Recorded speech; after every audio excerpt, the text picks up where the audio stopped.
Steve Johnson gives me a hard time because I'll text him like, oh, I'm running a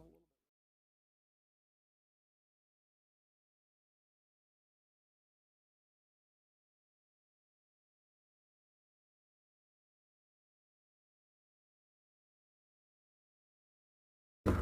Are we ready to go, Jim? Okay. I'm going to call the June 15th, 2022 meeting of the School Building Committee to order at 5:30 p.m. Mayor, I assume you want me to preside? You're muted, but we'll take that as a yes.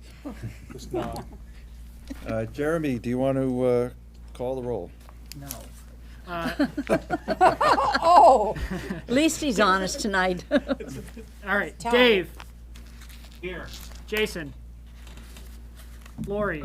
Jackie. Yes. Jerry. Yes. Bill. Here. Terry. Here. Scott. Here. Ed. Here. Mark. Rob. Here. Steve. Mike. Here. Andrew. Here. Gail. Jeremy. Jay. Here. Jack. Here. And Mayor Hru. We know you're here. He lit up. Yeah, he's muted and lit up. Okay. Yeah. So lighting up will take as an assent. So, all right, this is the last meeting of this group in this room. And Steve is going to tell us that tomorrow we're going to get a temporary certificate of occupancy for the new building. Right, Steve? We will be ready for it. Ultimately, it's up to the building inspector, but we're confident that we'll receive it. You know, you've spent way too much time with lawyers in your career.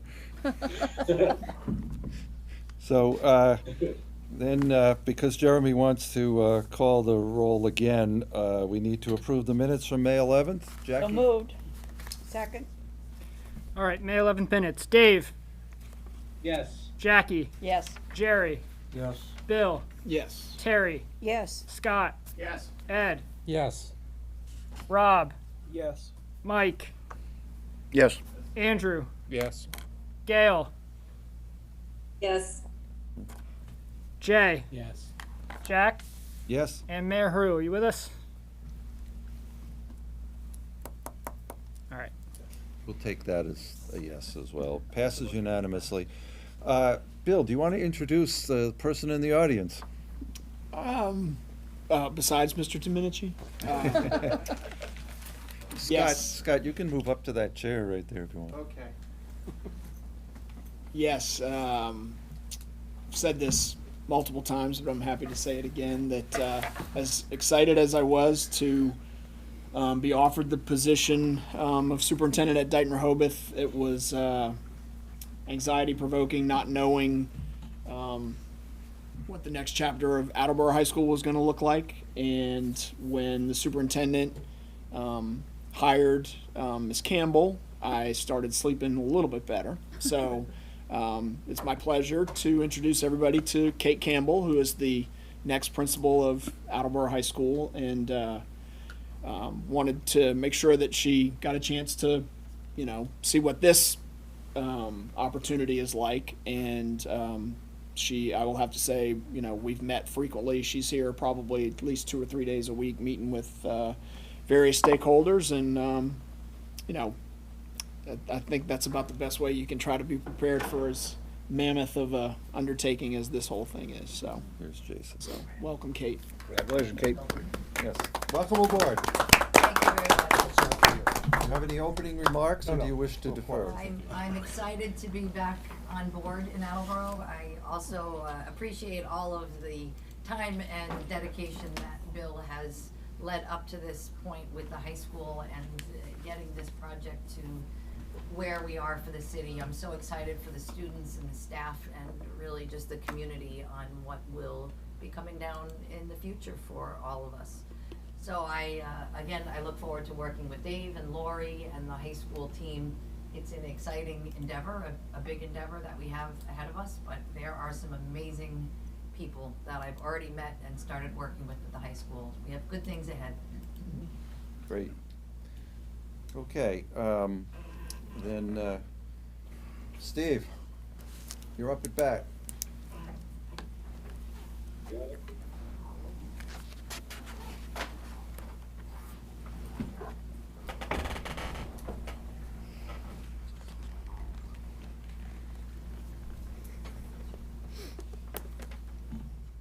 Okay. Maybe why the person doesn't answer.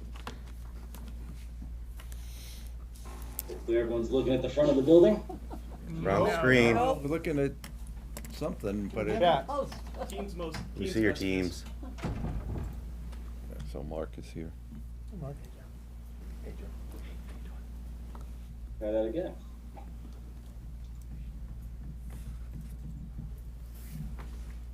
Do you know if Jeremy Gay is coming to? Yeah. Perfect. I thought that he responded that he was here. How's that, better? Yep. Much That better. Ah, much better. Okay, so, front of the building, I forget if last month we had completed the entire facade. We still had the loading bay here. So that work is complete. So essentially the entire facade that you're looking at is complete. If we zoom in here, we can start to see, these are all pavers. Tough to see from this picture, but these are all pavers in the front entrance that leads all the way back here to the parking. So that work is in progress. They poured more sidewalks today. You can see here in some of these walkways. So we're completing both the concrete and the pavers at each of these main entrances that you're looking at. Here as well. This is the entrance to the marketplace. So that work is in progress. Other highlights since last time we met, on the front elevation, all of the doors and glass is installed now, right here. Then we'll go to a different elevation. So this is if we were at the Rotary. So everything that you see gray here is prep for paving. If you look out right now, it is paved. All this was paved today. So this picture was from yesterday. So that's a great milestone for us to have that ready to go. And they'll continue with sidewalks here. And then there's more sidewalks down here as well. So that work will continue. Again, everything on the facade is complete at all elevations now. Back of the building. Steve, when will Blue Pride Way get a coat of pavement?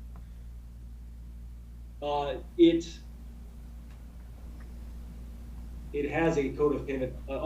This section right here, Jack? Yeah, the new one. The driveway.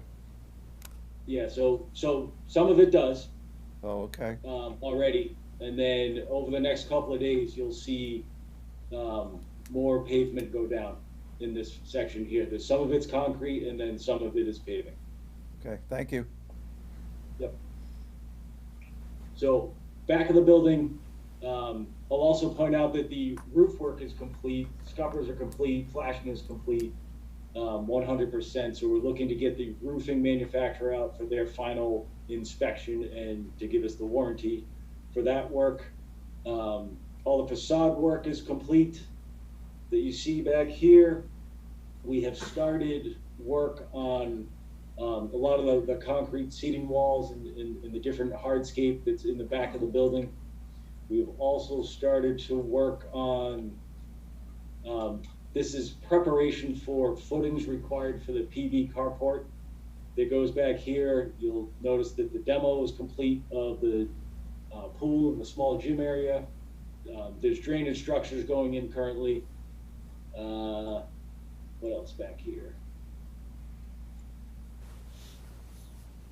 That's probably the highlights back here. Don't remember if I've it been was from to- last month, Steve, but the sunshade is also in on the cafeteria, right? Yes. This section here. Yep. All right, so we'll go, this is the bistro inside the school or in the marketplace. A lot of the finishes completed here. We'll work our way down the hall a little bit. This is obviously the hallway out in front of graphics. Graphics over here. We've got cosmetology in here. And if we look back, again, that's the bistro that we just came from. This is the main entrance to the building. This is the principal's office over here. Career development on this side.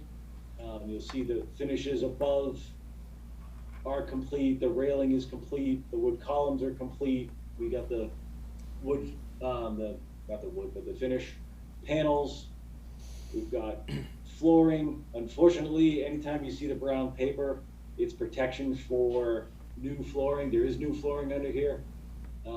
This is all flooring, extra flooring material that will be gone by the end of this week.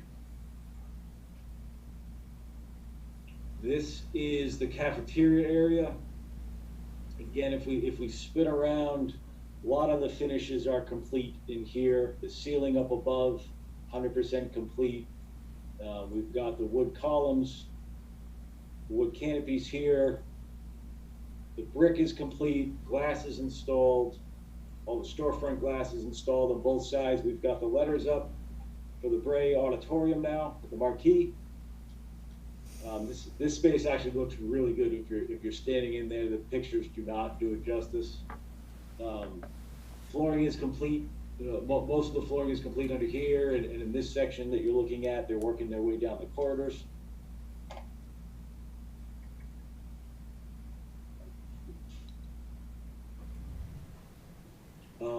Progress in the locker rooms. So lockers installed, benches, flooring is complete.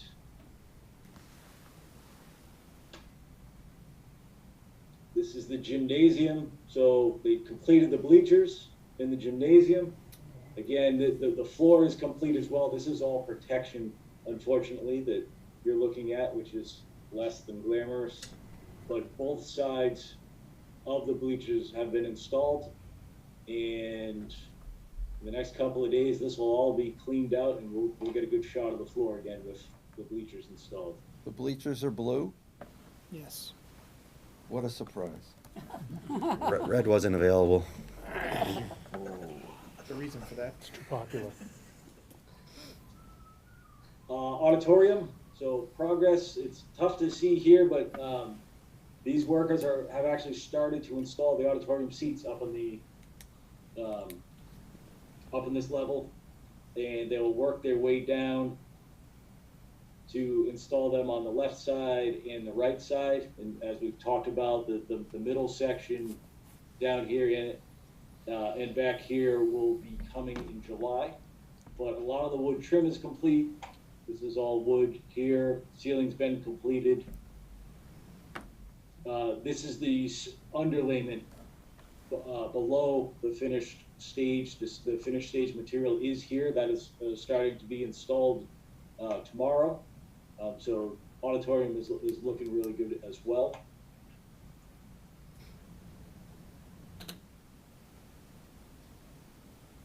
This is a shot in dental assisting, which looks a heck of a lot like a real dentist office.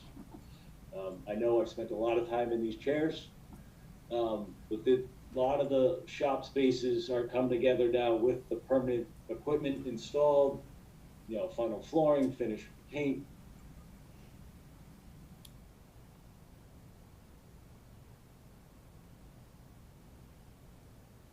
This is a shot from the top of the collaboration stair looking back at the cafeteria.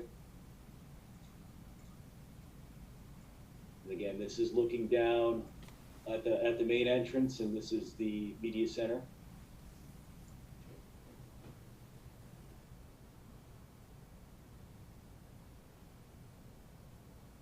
The same shot. This is inside the media center. So we've got flooring done, desks done, all the wood trims done, ceilings complete. This is a nice looking space too. This is one of my favorite views in the project.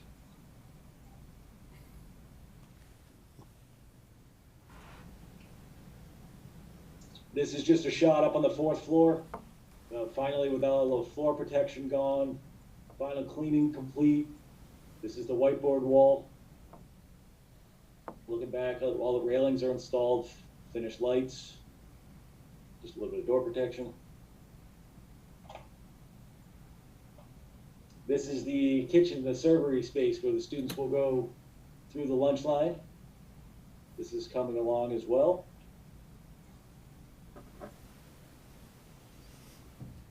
And then that was it. Those were the highlight spaces, unless there's a space that people really wanted to see, if there's any questions. How's automotive coming along? Good. I purposely didn't show that because there's a lot of material being stored there, so it looks unfinished, but a lot of the material that's in there gets connected to some of the equipment that's coming over from the existing school, so it doesn't look as nice as I would like it to, Jack, so I purposely didn't show that. Mm-hmm. But the work is progressing as we'd hoped.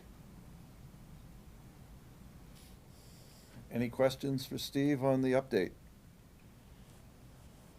Starting to look like a school. Yes. And furniture starts arriving when? Next week.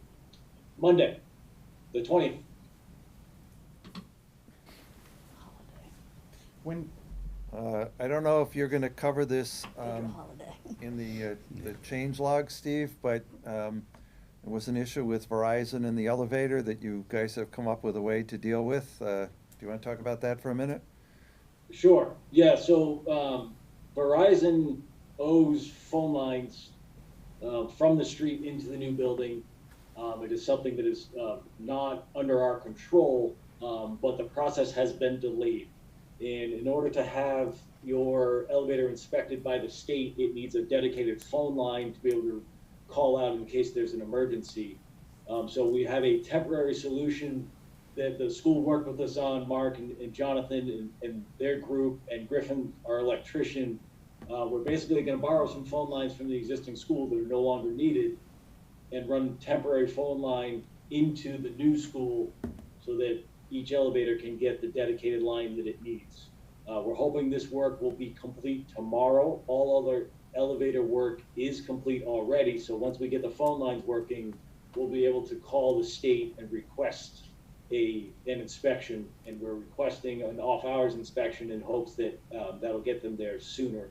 But as soon as we get their blessing and their inspection and the certificates for each elevator, the school's allowed to use the elevators without an operator. They take ownership of the elevators at that point.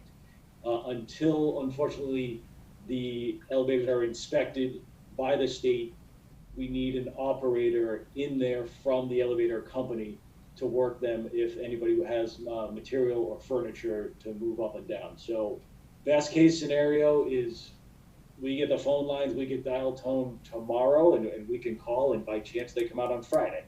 Worst case, it leads into next week, and we'll have to have an operator for a couple of days, and then we get the inspection and we're good to go. And so just so everyone knows, the elevator operator is over $1,000 a day. So paying the state inspector to come out off hours is well worth it. Mm-hmm. And Mike, you're not the first person who's said, I'll do it for $750, I'll take a vacation day. And Just trying to help, Jack. Scott?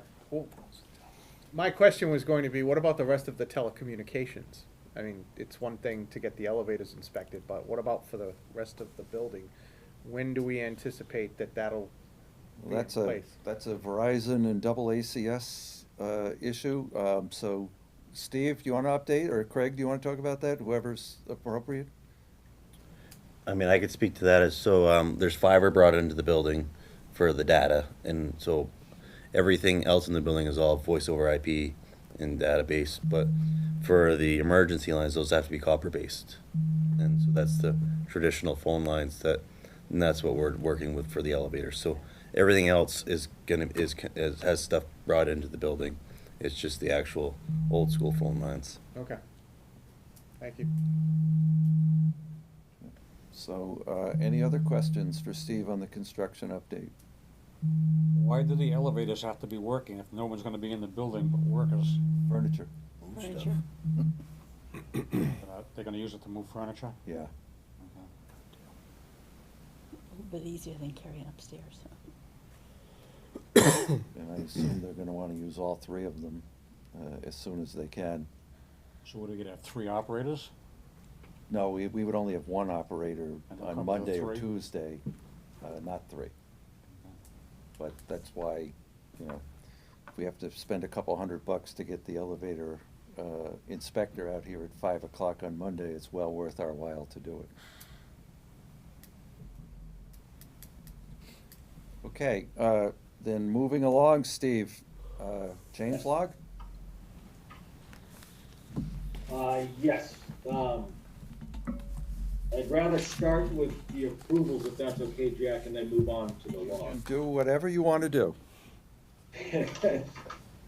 Okay, we'll start with change order 21. There are 5 GCRs associated that we are seeking approval of. GCR 149, shop window retest costs. So we talked about, we had a couple of failures for different windows.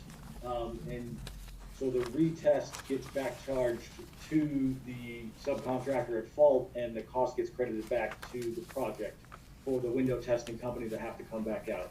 So that is a credit of $4,585.15.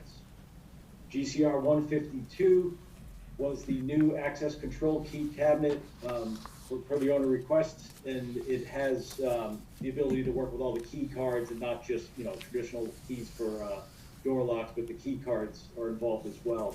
So that is $36,711.59. GCR 156 was some signage revisions.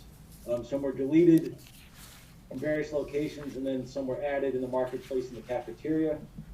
That was an add of $9,065.07. GCR 161 is the soap dispensers at the kitchens.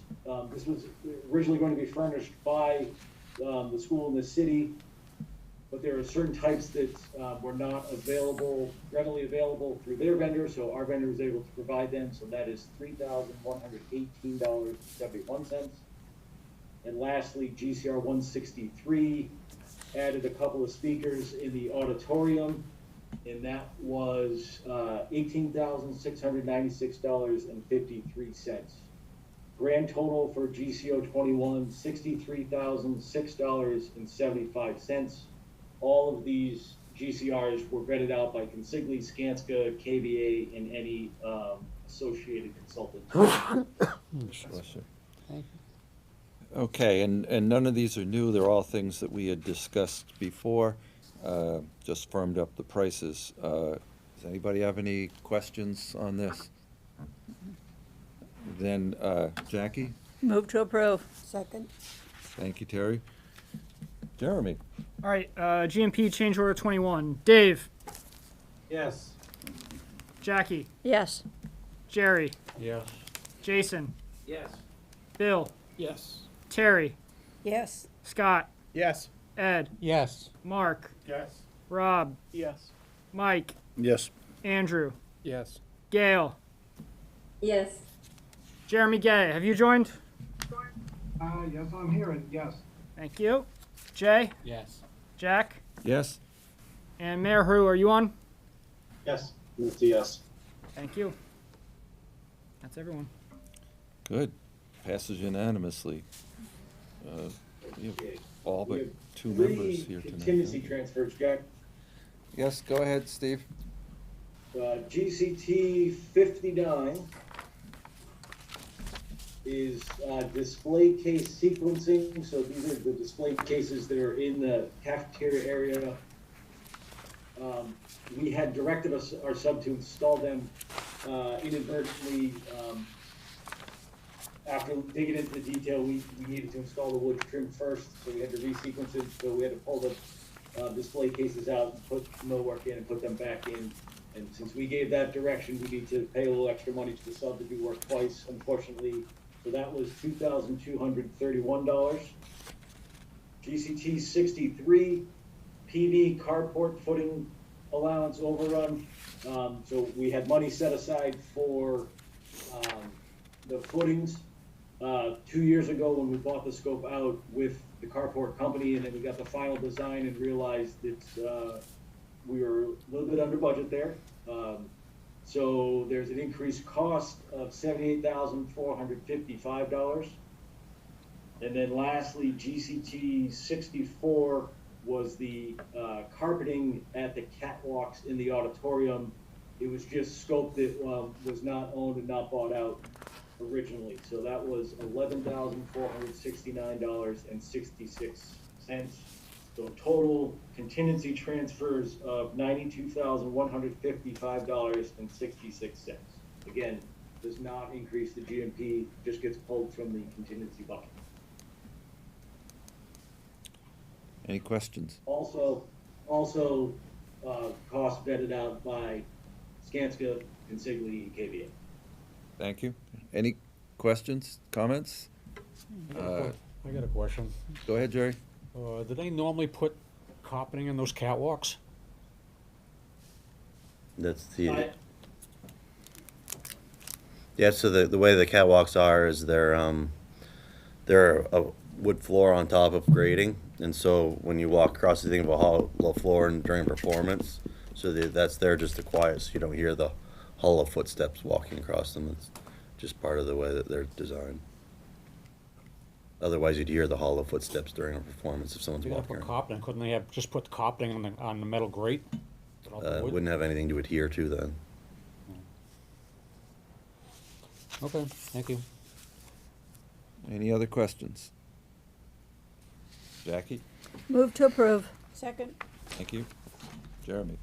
On the GCTs, Dave, Yes. Jason, Yes. Jackie, Yes.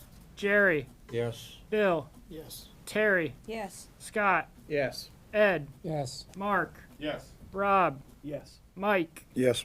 Andrew, Yes. Gail, Yes. Jeremy, Yes. Jay, Yes. Jack, Yes. and Mayor Haru. Yes. Passes unanimously. Where do you want to go next, Steve? We'll just go to both logs, just other things that are out there that are being vetted out. We'll start with potential changes. Change 157 IT office revisions. So Jonathan had requested some additional data and electrical outlets. So we're digging into that. That's roughly $8,600. Same in, copy center power revisions is a little different. CR 158, 240 volt power was required for the copiers that they're buying, so a little bit of an upcharge there. Again, roughly $8,000 for that work. GCR 159, power to shop sinks, just some power not shown on the electrical drawings for some of the sinks, so that is roughly $18,938. GCR 160, revised grading at pump station loading dock. Potential issue there that we're working through the sub on, that's $10,821. GCR 162, existing CTE equipment replacement. So this is some equipment that originally was thought to be in good enough shape to transfer over to the new school, but since over the past couple of years, it's not worth it to bring it over, so we're gonna buy new to replace the existing. So that is $75,751. And then GCR 164, potentially adding some additional phone lines for Jonathan. And again, that is roughly $6,600. Again, still vetting all this out, nothing to finalize or firm up tonight. And then a couple of potential GCTs. PR 120 shop traffic markings. So in a lot of the shop space, there's painting that goes on the floor for safety reasons that shows the walking aisles and for safe access, and that was just unprocured scope originally. So that's roughly $33,000. GCT 62 overhead door frame and sill for the maintenance edition. That was just scope that wasn't 100% clear at first. when we bought that out. So we're buying that with our Miss Metal sub, roughly 10,675. And then lastly, GCT 066, overhead door sill revisions.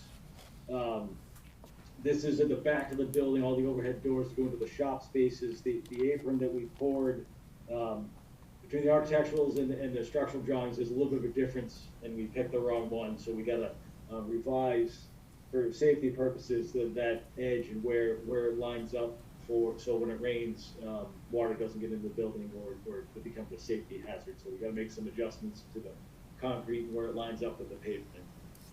So that could be some money there.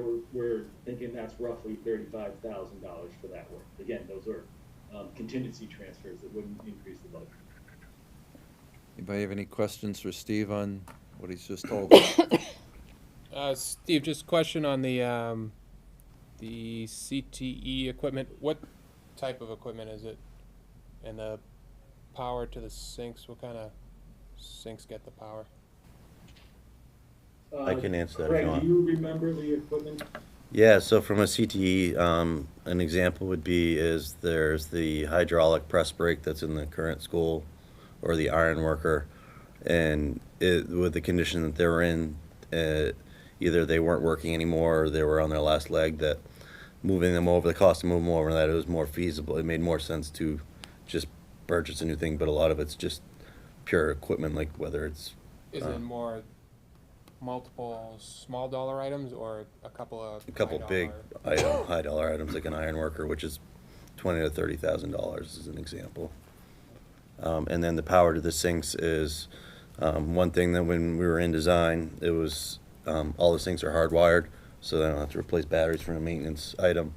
It was noted that the sinks in the CTE, which are the basin type sinks, we didn't have power to those. So while we could have just done them as batteries, we felt it was a decision that was made early as design, and we didn't want to just overlook that and make sure the right decision is made. So that's why we acknowledge that we missed the power on that, and that they should be hardwired instead of just placing a battery and have it be a long-term maintenance item. So it's easy enough to hardwire behind the finish wall? In a chase wall, yeah. May sound like a dumb question, but why does a sink that uses water need power? The infrared sensors, because everything's smart for water efficiencies. Oh, so when you put your hand under, something comes out. Right. Yes. Okay. Mike? Yes, thanks, Jack. Just a kind of relating question. I know last month they were talking about the graphic arts, the old presses. Was there ever been a decision made whether or not those are going to be brought over to the new high school, or new equipment is going to have to be purchased? It was decided that the existing presses would be coming over. Okay. Thank you. So there's no additional cost related to that. Oh, thanks, Craig. I think the cost of replacing them was fairly significant. Is that correct? Like $100,000 a press, yes. So we're on budget. Anjanette's going to tell us, but she might have gotten really nervous if we had wanted to spend a couple $100,000 on that. No. Craig, there was one other item that I think was resolved today. There was a potential of a $300,000 cost out on Rathbun Willard Drive. Do you want to let the committee know what was happening with that? Just as we're going through the process, as anything, as you work through multiple subs working on a job where things didn't line up perfectly, Consigly's been working with their contractors to make sure that it gets all resolved and done to the contract documents. Ultimately is what it boils down to.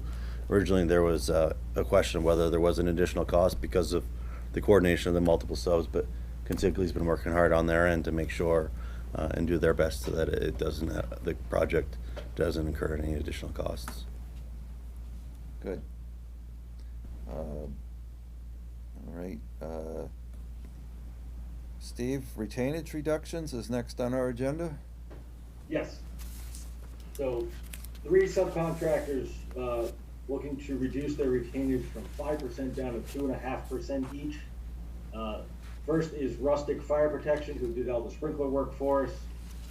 So that would be $54,296.03. Harold Brothers is the plumber. That value was $232,766.66. And then Arden, our HVAC contractor, $792,693.12. Again, going 5 to 2.5. So that same value that I just read is still left for any work that they have to complete. And Craig, you're comfortable with that? Yeah, with the phase we're at, we've reviewed it as a team, discussed about, as well as just as we know, the temp CO is on track for tomorrow, which means most of their systems have been verified to be operational and functional. So there's work to be remaining, which is why that pertains to the resist. But as we reviewed as a team, we're comfortable with it. And Mary Ann, you're gonna give a thumbs up on that as well? Okay. Then we need a motion to authorize those 3 reductions. Move to authorize. Second. Any discussion? Jeremy? Dave, Yes. Jason, Yes. Jackie, Yes. Jerry, Yes. Bill, Yes. Terry, Yes. Scott, Yes. Ed, Yes. Mark, Yes. Rob, Yes. Mike, Yes. Andrew, Yes. Gail, Yes. Jeremy, Yes. Jay, Yes. Jack, Yes, and Mayor Heru. Yes. passes unanimously. The piano mover, which I'm not sure exactly what that is, but is that, who's gonna take the lead on that? That Anjanette? is, yep, that is, the cost to have a professional piano mover come in and move 4 of the 7 existing pianos in the high school over to the new space. The total for their 1 day of work is $2,000, hold on, I gotta scroll down, $2,032. And again, it's 1 day. The 3 pianos that are not going to be moved over are in pretty rough shape, and they will be disposed of by consignment during the demolition of the building. And this was something that was not in the move contract? This is outside of the move contract. It still falls within our budget, but it's in addition to the cost for the move manager. And separate from Sterling. Sterling is the mover, and they don't move pianos. And I'm gonna guess that these are older, sensitive instruments that need some TLC? There's, I think Mark can better speak to the specifics of each of the pianos, but I know there's a baby grand, and then 3 other uprights, I believe, that'll be moved over into the new music space and into the where the stage is that Steve had shown in the virtual walk before. Rob, you're nodding your head. Do you have information on that? I can speak a little bit to it. I know that pianos are highly specialized instrument, especially when it comes to movers, even as many you see in cartoons. But that you want to have someone that's very specialized in doing that.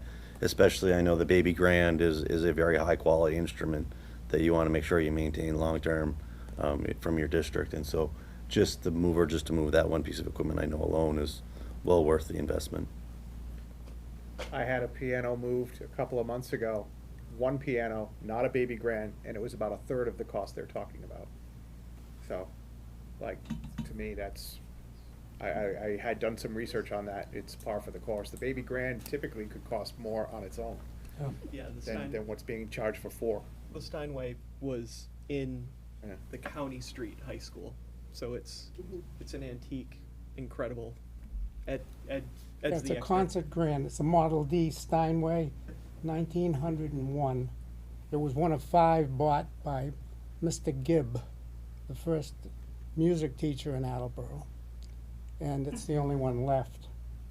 It's worth north of 100,000, at least. Yeah, I wasn't going to go into that detail. Ed gave me a history of it before. Gave me a history lesson in it before. What room is that in, Craig? Yeah. It has its own secure room in the new school I thought the Gibb alone. brothers were from Australia, the Bee Gees. Jack, I understand that $2,100 in the big picture's not a heck of a lot, but going back to Sterling, we approved them to be the movers, and to say that they don't move pianos, and we had approved a premium for Sterling to be the movers. Is there more than one movie price, or how? I'm just kind of questioning why Sterling's not doing it when we approved an extra money for Sterling to be doing it, the move. Well, the Sterling, I'm hoping I can answer your question. Sterling is the mover that is actually going to be moving all of the contents. If you turn the building over and shook it, it would be all of the teaching materials. It's the books, the artwork, all of that kind of stuff. That's the stuff that Sterling moves over. Any of the equipment was under a separate contract with Consigli, equipment being all the shop equipment, all of the big stuff. The pianos is a specialty, and when we originally put the RFP out, we didn't have all of the information as far as the number of pianos that were going to be moved over. So I apologize if this hadn't been conveyed previously, but the piano is something that is it's always sort of separate, just because of the amount of care that needs to be provided to ensure that there's no damage. Right. I understand the actual move. I've done it. I'm familiar with the moving portion of it.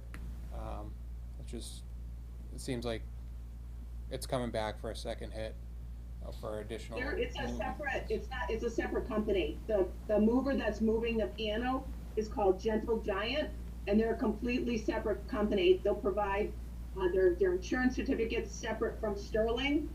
Sterling is just, like I said, they're going to be moving just the contents of the building, the library, the classrooms, etc. And none of the movers carried moving. No, none of them did. That was outside of. Are there any other large pieces of equipment that are being transferred? Like the printing, the press, who's moving that? What's the difference? That's all been carried through AET, which is in the contract that Consigli has, the CM contract. And I guess the difference would be, it's not really a piece of equipment, I guess, as far as it doesn't need. I don't know how to explain the difference, but it's a specialty. It's a specialty. Well, if I may, moving the equipment gets moved in place. It has to be set up, recalibrated, or recommissioned. Different than moving tables and desks. And with the piano, there's a whole other process of how they would, crate it up or treat the movement of that piano. So we were going with the people that have the experience with the different types of either furniture, equipment, or pianos. Was Gentle Giants, were they the only ones requested to provide a proposal? I'm sorry, I missed that. Were there any other proposals, or was Gentle Giants the only one submitted or requested? I believe that's I would have to ask Eva, but I believe that's the piano mover that she uses. I don't want to say exclusively, but frequently. I don't know how many are out there as far as piano movers go. It does fall under the threshold of requiring that you get 3 bids. It's only $2,000, which is, fair and reasonable. After review for the amount of work and the amount of care that's required, we didn't, after review, didn't think that it was at all excessive. Yeah, I mean, I'll speak as if I was in the position in looking at that for that cost, I would hire a company I'm comfortable with to move a $100,000 piano versus the lowest bidder. So I think we're missing the point that Andrew's trying to make here. I don't think Andrew's debating, or probably nobody in this room is going to debate, after what Ed just told us of the history of the piano, that it's money well spent. It's more of clarity. It's more of, moving forward, maybe the next time you go into another community to build a school and move stuff, that there's clarity in saying, Andrew and I would definitely believe that when you talk about moving, we're talking about moving the entire contents of a school. Just like you said, take the school, flip it upside down, whatever falls out gets moved. That's not true. There's specialty and things that can't be done that way. So I think what he's trying to say is, moving forward, that should be presented up front, that, hey, just so you know, we're moving things, but there's going to be certain things that require specialized movement, just up front. I don't think he's debating at all the cost or anything that's incurred on it, and that's not probably money well spent. I think it's just, it gives a perception of we missed something or we weren't told something up front. Yeah, and to be candid and to speak, as we learn as we go through this might not be the last one, to be quite candid with you. As you move a building, you find stuff too. And so there might be more stuff that might arise that can come up. So everybody's doing the best they can in that standpoint. And Craig, I agree. I'm not trying to speak for you, Andrew, so sorry, but I'm just trying to look at it and analyze it. We're just looking for that clarification. That if somebody come up to us and say, well, how'd that happen? Well, it was something unforeseen, you know what I mean? And we'll correct it moving forward. Yep. So would it make Yes, sense? but I think what's important to understand, it's not like we had received a list of all the furniture and equipment in the building. We were trying to understand what the contents of the building was. And I don't know how many firms Eva spoke to, but it's easier to get interest in the community, meaning the business community, when the contract is more than $2,000 or $3,000. When it's $2,000 or $3,000, I know it's a lot of money, but it might not be a lot of money to a company that does that kind of work. So I just wanted to offer that there was a contingency carried within the moving budget, so it's not that we're coming back to this group for additional money. It's a given that when the school couldn't tell us all the contents of the building, and the school is going through a process of what are we going to buy new, what are we going to purge, what are we going to salvage. When we go through that whole process, you try to capture everything. Do you capture everything? Not necessarily, and that's why we carried a small contingency there. Well, thanks, Mary Ann, but I mean, obviously we're not going to purge $125,000 piano, so it's just. No. I understand where you're coming from. I totally get it. I don't want to beat it to death, but I just think it's just. I think Craig just said it right there. There's plenty other things moving forward that we're going to be in the same scenario. I think that justifies me now to say, okay, well, there might be something coming forward, but this is the first. So we just started doing the move. So I think that's what we're looking for. It's just a clarification. Not looking to point fingers or blame. I think it's just clarification. That's all.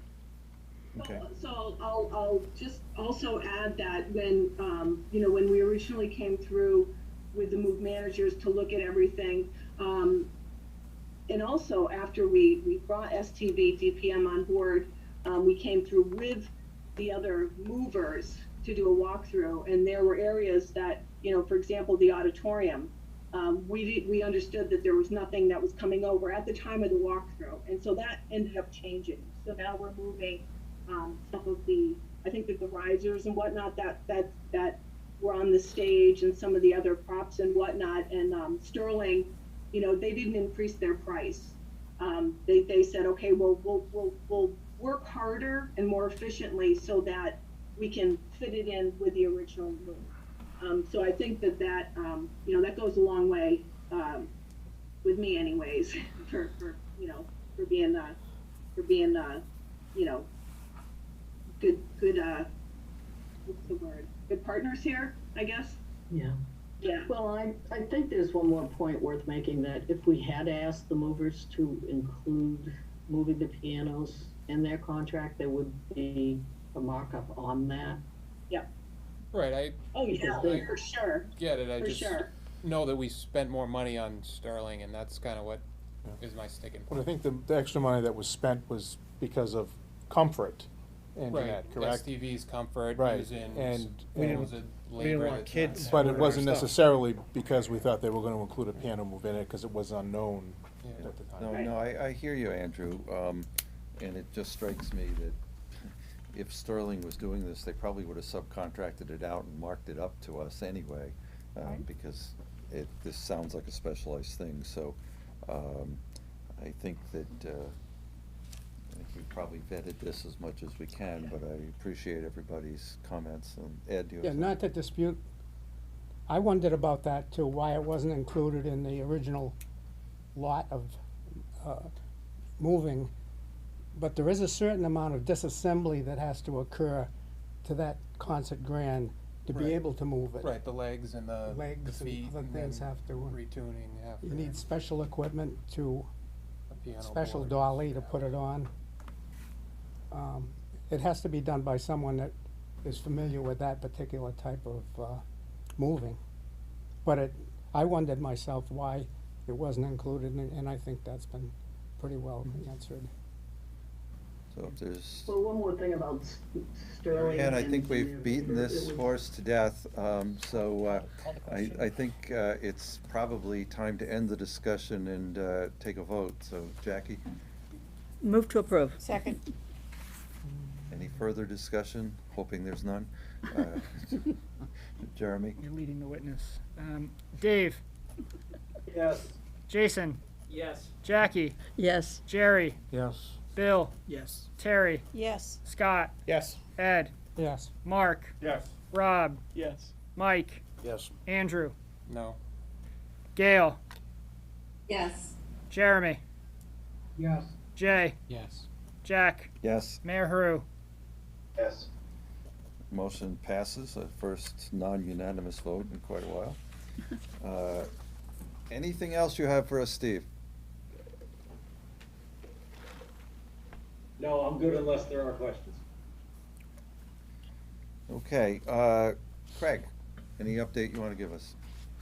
I mean, the building's progressing, furniture's coming next week. We had a good move meeting today with all parties, technology, FF&E is Consigli, Skanska. So we're all getting ready for furniture to come and going through all the schedule of the finer points. And the Attleboro building department's been out working with us, fire department, everybody doing their inspections, making sure the building's ready and safe for furniture to come. And so it's been a very positive week overall. And so we're making very good progress. Excellent. Any questions for Craig? Joe, I you have have a any? question, Jack. Oh, go right ahead, Gail. As it relates to inspections or walkthroughs, as we approach the end of the project, does Chapter 74 representatives come in to check the shops to make sure we have all the appropriate eye wash stations and emergency shut-off valves and whatnot? Does that occur at some point during this time? Yeah, they're scheduled for later in the summer to do their own inspections as part of the Chapter 74 DESC approval process. And I think Jeremy Gay has Okay. been taking the lead on that. Is that correct? Correct.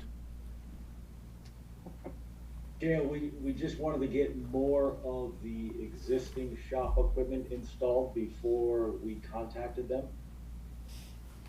Oh, okay. so they could kind of look at So everything at once. After that walkthrough, there's a possibility that they could require additional items, correct? Yes, that's what we're Potentially. having, yep, we're having them come out early August. They would give us a couple of weeks if they did need us to change or add something. Okay, Just, thank if I you. may add, Gail, we met with the Department of Education, DESE, regarding Chapter 74. They're the ones that come out and do the inspection. It's about student safety. We had the Mass School Building Authority there, as well as a group from the educational leadership team, and laid out the floor plans, reviewed with them what the equipment was, what would be utilized. where there were eye wash stations, emergency shut-offs. We received comments, we incorporated it into the documents, we coordinated the mechanicals, and then we returned those drawings for their review. We didn't receive any further comment, but when they come through for their inspection, they might say, oh, I think I want one more emergency shut-off. Right. That happens, and you could argue with them and say, well, you didn't say that before, or you do it and you get your school open. Because even though you can get your permit to occupy, your certificate of occupancy for the building, they can prohibit you from utilizing that space. So you have to follow their rules. And, you know, I will just say everything in the building is per code. This is above and beyond. This is their take on what would make the spaces most efficient and safe for the students working and learning in there. Okay, thank you. I do remember those meetings where we laid out the plans and they added a few additional items in there, but I have a feeling they, you know, I mean, they could come back when they walk through and say, add some more, but I was just wondering where we were with those inspections. And Thank you. if they do, we've carried a few dollars for that. Okay, great, thank you. Joe, do you have anything to add? Nothing. Good. Then Anjanette, I think you might be up next. Let me, hold on, let me share my screen with you. In the, can you see that? No, yep. Now we can. So, in Jeremy's, meeting minutes, he identifies all of the owner costs, and when I get to that, I'll sort of flip back and forth so I can explain each of them to you. So for the month of May, we received an invoice from Skanska for $104,055. KVA submitted an invoice for $116,939. That includes the architectural as well as some of their consultant charges as well, and I think that had to do with like the maintenance addition and whatnot. Consigli submitted an invoice that included $4,716,094 just for the contract work that was billed out, and then additional charges for change orders that was work completed during the month of May as well, for a total of $4,787,183.48. There. Down below here, we have the retainages that are going to be released to the 3 subcontractors that we identified earlier. So in total, the Lost you. We lost your voice. oh, sorry about that. So after the addition of the retainages that are going to be paid out, and then there's also retainage being held on the regular work that was performed, the amount certified for the month of May would be $5,641,067.36, and that is with being 82% complete with the work. Overall, that includes the entire project. That's what's being billed out. The city of Attleboro submitted, we had charges against the owner's costs from the city of Attleboro, and that included charges for AV and IT equipment. And I'm going to try to switch screens. So, and I'll take that briefly, Anjanette. oh, perfect. So you're used to seeing costs for Intertech, which is the window testing, Briggs material testing, which you've been familiar with the whole project, and STV, our move manager. These are contracts directly with the city of Attleboro, not through one of the 3 main contracts we have. You also recall we voted not to exceed amounts. You voted not to exceed amounts on furniture, fixtures, equipment, and on AV and IT. So AV and IT is starting to come in as stored materials and some stuff we have on site. So that's what these invoices represent. I have 2 asterisks next to application 2 and application 3 for Pro AV. I actually had a meeting this afternoon with Anjanette and Scott Goodrich, the technology subconsultant, and we resolved those 2. But then with Hub Technicals, the 3rd and 4th invoice down, 13383 and 12755, I'm going to put an asterisk on here, and then in the meeting minutes noted as well that those are still pending review from Scott Goodrich and Anjanette a little bit further with myself. There are some things that were charged to, we believe were charged to the wrong PO or in the wrong quantities that we want to sort out. We're good with the rest.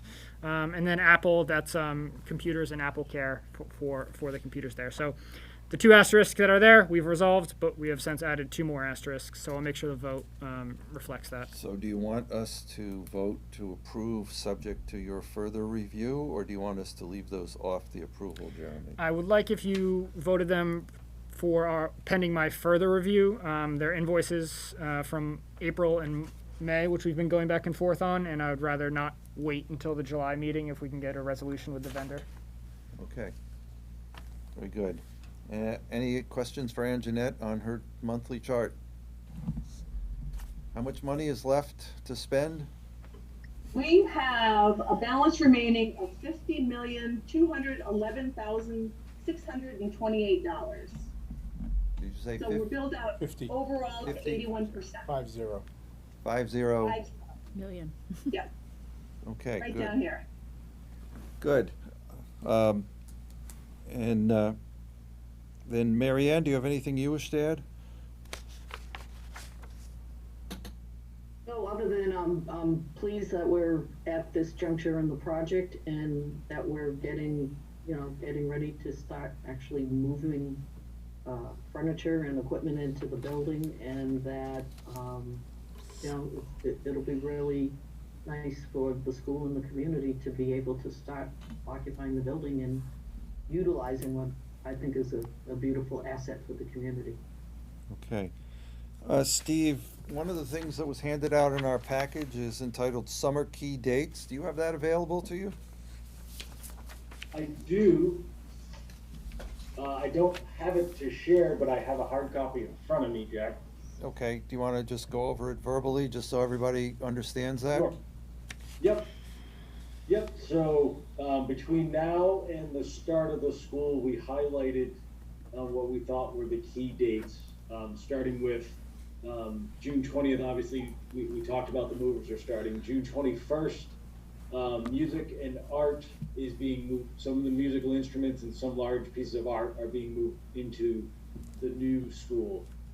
June 22nd, last day for the students in the existing school. June 24th, last day for the teachers. Then June 27th, we will start to do work in the existing school. First day of access for the construction team. So basically we'll cut off public access. District admin and Jason and his team will still have access and still be working in the building, but pretty much other access will be cut off at that point. We're going to start abatement in the existing boiler room at that time, which means the boilers will be shut down, which means there'll be no hot water in the existing building. We'll start our fencing. We're going to move the fencing over around the new work site, which will be the existing school. And we'll cut off access to half of the Bray lot. The other half will be left open for Jason and district admin. July 8th would be the last day that district admin work in the existing building. And then July 11th through the 14th will be the initial move of district admin into the new building. Kitchen move will happen then as well.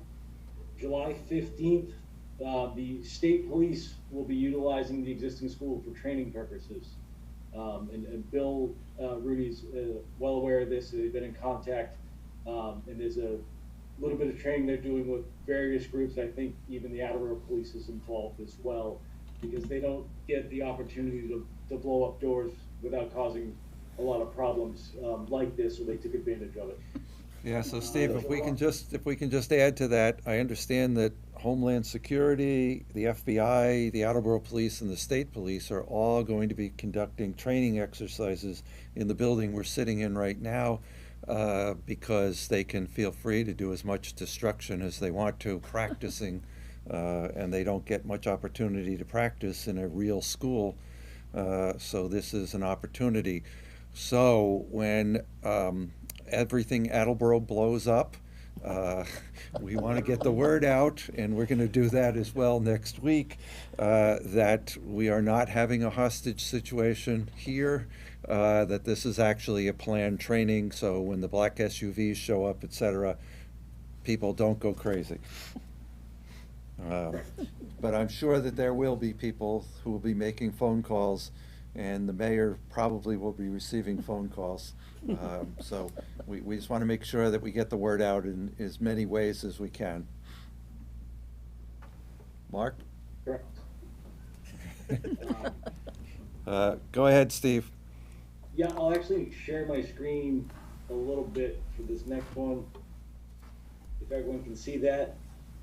Yep. Yep. Yes. So the superimposed here, the colored portion that you see here is the existing school. And we thought it was the best way to kind of just break up the different areas that we'll be working in. So on July 18th, we start abatement in this area here, which if you're standing in the lot, it's the building right in front of you where, you know, the principal's office, the superintendent's office is here, and the boiler room is down here. So that's where we'll start abatement. And we'll also start site work in the east half of the Bray lot as well. July 25th through August 8th will be the primary move of materials out of all the colored areas into the new school. August 11th, we'll start the work over here at the Brennan entrance. We'll not start it, we'll actually be finishing it. So we'll create this 90-degree and finish the curbing and the paving and all that good stuff there. That's important because it will cut off access to Brennan here for a short period of time, but we work with Mark Furtado and Bill to make sure that those dates work for everyone involved. August 12th, last day for any non-construction access in all areas of the building. August 15th, we actually will start the demolition of the red. So July 18th was abatement inside, and then August 15th, you'll actually start to see this building come down, like the pool and small gym in the back. August 16th, we have the ribbon cutting. I believe that's in the afternoon or early evening at the new school. 5 p.m., Steve. 5 p.m., there we go. And then August 22nd, this new roadway heading down to Brennan will be completed and open back up. And then August 25th, first day of the teachers in the new school. August 29th, students' first day of the new school. That's an exciting timeline for all of us. Is that going to be put out in a like itemized list so we can add that to our calendars, like everything you just mentioned?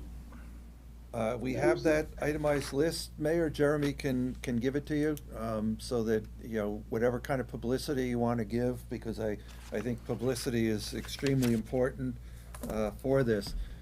In addition to that, next Tuesday at 6:30, the City Council has scheduled Steve and I to attend to make a presentation of this timeline and everything that's happening from now for the next year and a half or so, something that we had at one of our previous meetings. It may have been 2 meetings back, but we want to make sure that the city councilors also understand what's happening, so that when they get phone calls, they will have some good information and hopefully ease the burden on you and them, because there are bound to be lots of phone calls. So that covers those issues. Jack, I have one question, please. Mike. Thank you, Jack. So, Steve, just for clarity purposes, when you're talking about the reopening of Rathbun Mill Drive on August 22nd, but there's no intent on finishing the roadways until after the demolition is complete in 2023. So, just for the public's purpose, there won't be any speed tables, raised crosswalks, or any of that stuff put in until 2023, even though you're gonna have the reopening in 2022. Correct. Otherwise, you'd ruin it with the large trucks doing the demolition removal. Okay. And that's also why we're not gonna construct the circle because of the demolition trucks. We don't want them to damage the circle, before, before it's time. So, any other questions, Mike? No, it's just for clarity. I mean, we got Yeah. people, we got two different projects going on over there. Everybody wants to know what it looks like at the end of the day. Actually, our project is going to be more in the finish at that time, where there's still going to be more work done on, the high school project part of it. So just clarity for people to understand that. And your traffic light project is still on track, correct? It still is. I mean, people have to show patience. We had some complaints, people asking why we're starting the project while school is still in session. I think people have to realize that it's a very time-sensitive project. We have to take all availability of the nice weather to get a jump start on it. So those are the reasons why. We still just ask for their patience, but again, we're not trying to give the contractor any excuses not to finish the project on time. So it's gonna be an inconvenience for a while, but it's a short-term inconvenience with a long-time gain, we're hoping. Yeah, and I know one of the things that was important to many constituencies was having that traffic light operational for the opening of school. Absolutely. So I want to thank you for your efforts in coordinating that. Rob, do you want to talk about Saturday night for a minute? It's finally here. There's not much more to say. The event is sold out. Blue Pride Ambassadors Club has done a great job putting together a fantastic event. Thank you to Jay DeLisio and the City Council for their support in getting a number of permits approved in time for the event. It's going to be fantastic. I don't know. Bill's been more involved with some of the planning meetings, so I don't know if you want to add anything. As a matter of fact, I'm late for a planning meeting right now. Yeah, I mean, it's going to be a true celebration of this building and its history and a lot of the positive relationships that have come from it. So we have signs around that indicate that the start time was 7, but because of the volume of people that are coming, we are going to have the gates open at 6 o'clock. But the activities, the food trucks, the beer garden, all the different activities we have will be continuing all the way through till a little after 9 o'clock. And then we're going to ask everybody to come to the Bray Auditorium. We're going to we're going to have a trailer for the premiere of a commemorative video that our CTE TV broadcasting class is putting together.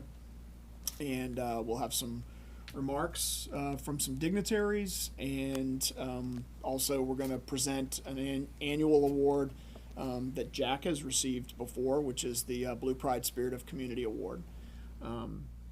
After that, we're all going to go out to the Bray Auditorium parking lot and have a symbolic countdown, and one lucky winner of an auction is going to turn the lights out. And I understand 750 tickets sold? Correct. And amazing the support that this community gives to all of our endeavors. I will say, for those that have purchased tickets, park early, get here early to park. Parking will be limited. Parking areas will include Bushy Street.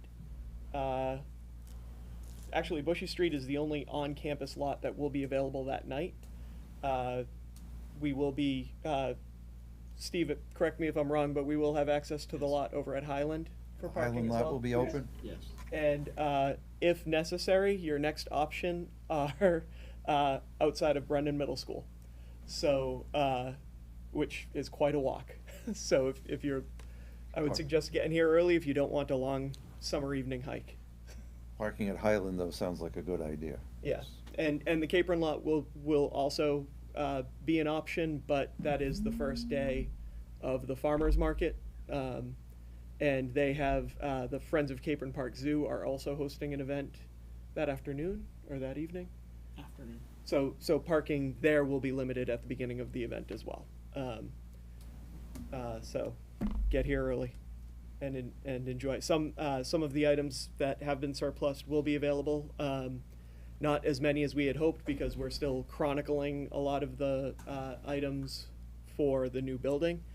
So we expect to have those available in kind of a second round estate sale type of event that we'll be planning for the fall. But some items we are going to be able to have available in one way or another on Saturday night. Great. Okay, our next meeting is July 13th. Location to be determined.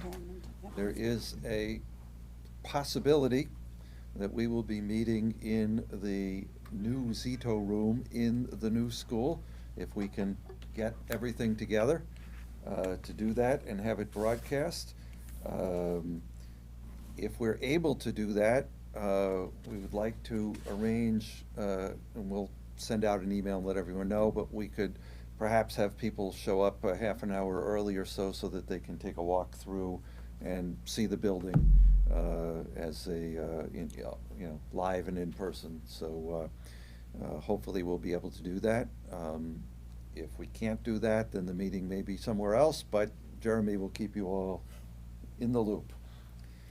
Then for our August meeting, the second Wednesday is the 10th of the month. I don't know if that's too early, so I'm going to ask Ann, Jeanette, and Steve, would you rather it be on the 10th or the 17th of August? The 10th would be